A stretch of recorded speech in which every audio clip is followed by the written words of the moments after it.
오늘의 역사 시간입니다. 9월 5일, 오늘은 어떤 일들이 있었을지 알아보겠습니다. 저희가 받은 자료들을 보니까요, 특히 역사적인 전환점들이 참 많더라고요. 이 9월 5일이라는 날짜에 어떤 중요한 순간들이 있었는지 한번 그 연결고리를 찾아보죠. 네. 그거 흥미로운 접근이네요. 그냥 특정 날짜의 사건들을 쭉 나열하는 것보다 그 사건들이 뭐랄까 서로 어떻게 엮여 있는지 또 그 시대적 배경 안에서 어떤 의미인지 이걸 보는 게 중요하죠.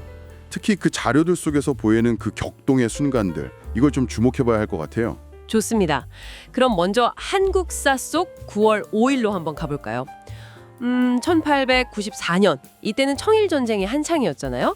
일본이 평양 전투를 딱 앞두고 조선 내정에 아주 깊숙이 들어오던 그 시점, 맞죠? 네, 맞습니다. 그 일본의 압력으로 갑오개혁, 그러니까 뭐 근대적인 개혁 조치들이 막 추진되고 있었고요. 근데 또 한편으로는 동학농민군, 그 당시 최대 규모 농민 봉기 세력이 2차 봉기를 준비하고 있었다는 거. 이게 참 눈에 띄네요. 그렇죠. 그러니까 외세 개입이랑 내부 개혁 요구, 거기다 민중 저항까지 아주 복잡하게 얽혀 돌아가던 상황이었어요. 갑오개혁 자체가 뭐 근대화를 지향한다고는 했지만 사실 일본 영향 아래서 좀 강제된 면이 있었거든요. 그래서 반발도 컸고요.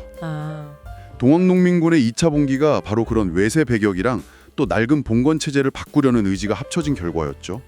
그러니까 주권 상실 위기하고 또 스스로 개혁하려는 의지가 막 부딪히던 아주 불안정한 때였습니다. 그렇군요. 시간이 좀 흘러서 1945년 9월 5일.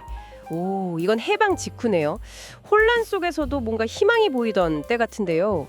조선건국준비위원회, 줄여서 건준이라고 하죠. 이 건준이가 전국 조직을 갖추고 인민공화국 수립을 막 선포하려던 그 즈음이고요. 와, 자주적인 국가 건설 열망이 대단하겠어요. 하지만 바로 그 희망 뒤에 또 어두운 그림자가 있었죠. 이미 9월 초부터 미군하고 소련군이 한반도로 들어오기 시작하면서 뭐랄까 우리 의지와는 상관없이 분단의 현실이 딱 굳어지고 있었던 거죠. 정말 안타까운. 네, 건준이의 노력이 결국엔 강대국들 힘 앞에서 좌절되는 그런 과정이었어요.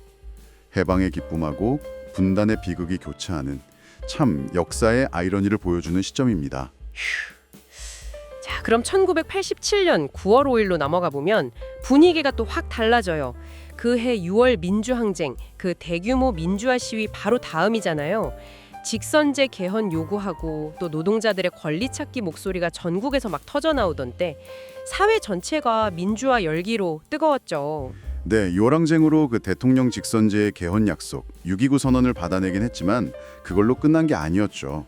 시민사회하고 노동계가 실질적인 민주개혁, 노동권 보장 이런 거 계속 요구했어요.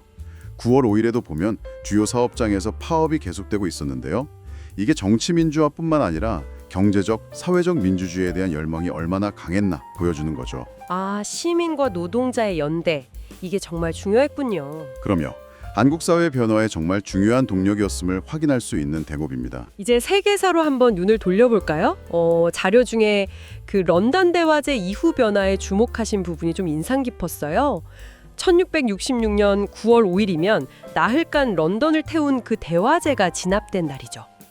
도시의 80%가 파괴됐다니, 와, 이거 엄청난 재난이었네요. 네, 어마어마했죠. 하지만 그 잿더미 속에서 또 새로운 런던이 태어났다고 볼 수 있어요. 이 화재를 계기로요, 목조 건물 대신에 벽돌이나 석조 건물 건축이 의무화되고 도로폭도 넓히고, 그러니까 현대적인 도시계획 개념이 이때 도입되기 시작한 거죠. 오히려 재난이 계기가 된 거네요. 그렇죠. 재난이 도시 재정비하고 안전기준 강화의 촉매제가 된 셈입니다. 위기 속에서 교훈을 얻고 미래를 대비하려는 노력이 보이는 거죠. 참, 다른 쪽을 보면 비슷한 시기 러시아에서는 표트루 대제가 수염에 세금을 매겼고요. 1698년 미국에서는 제1차 대륙회의가 열려서 영국으로부터 독립하려는 첫걸음을 내디뎠고, 정말 이렇게 다른 맥락의 사건들이 같은 날짜 언저리에 있네요. 그 표트르 대제의 수염세는요, 이게 단순히 돈을 거두려는 것보다는 러시아를 서구화하려는 아주 강력한 의지의 상징이었어요. 전통적인 러시아 귀족들 상징인 수염을 깎게 하거나 아니면 세금을 내게 해서 서구 업무를 받아들이도록 강제한 거죠. 저항도 엄청났다고 해요. 재밌네요. 그리고 제1차 대륙회의는 각기 다른 이해관계를 가진 13개 식민지 중에서 12곳 대표들이 처음으로 한자리에 모인 거잖아요. 공동애적인 영국에 맞설 방법을 논의했다는 점에서 의미가 아주 큽니다. 연대의 시작이었죠. 그렇군요. 좀 더 현대로 와서 1972년 9월 5일은 위넨 올림픽 테러. 이건 정말 평화의 축제가 비극으로 끝난 충격적인 사건이었죠. 팔레스타인 무장단체가 이스라엘 선수단을 인질로 잡고 결국 살해한. 끔찍했습니다. 전 세계가 생중계로 지켜봤고요. 네. 이 사건은 국제사회에 테러리즘의 공포를 정말 생생하게 각인시켰고요. 이후에 국제행사 보안에 대한 경각심을 완전히 바꿔놓았습니다. 그리고 또 해결되지 않은 정치적 갈등이 어떻게 이렇게 극단적인 폭력으로 터져나올 수 있는지 아주 비극적인 사례로 남았죠. 오늘 정말 9월 5일 하룬을 통해서 전쟁 준비부터 국가 건설 시도, 민주화 운동, 대화제, 테러까지 역사의 정말 다양한 얼굴들을 본 것 같아요. 보내주신 자료들을 쭉 따라가다 보니까 유독 그 격동과 변화의 순간들이 많이 보이네요. 맞습니다. 같은 날짜라도 시대랑 장소에 따라 전혀 다른 맥락 속에서 펼쳐지지만 결국 그 모든 사건들이 지금 우리가 서 있는 이 지점을 만들어 왔다는 걸 알 수 있죠. 과거의 조각들이 모여서 현재를 이루고 또 미래를 향한 질문을 던지고 있는 셈입니다. 그러고 보니 오늘 살펴본 사건들, 특히 그 격동기의 사건들 속에서 공통적으로 보이는 게 기존 질서에 대한 도전, 이게 아닐까 싶어요. 그게 뭐 외세에 대한 저항이든 낡은 체제에 대한 개혁 요구든 아니면 새로운 공동체 건설 시도든 간에요.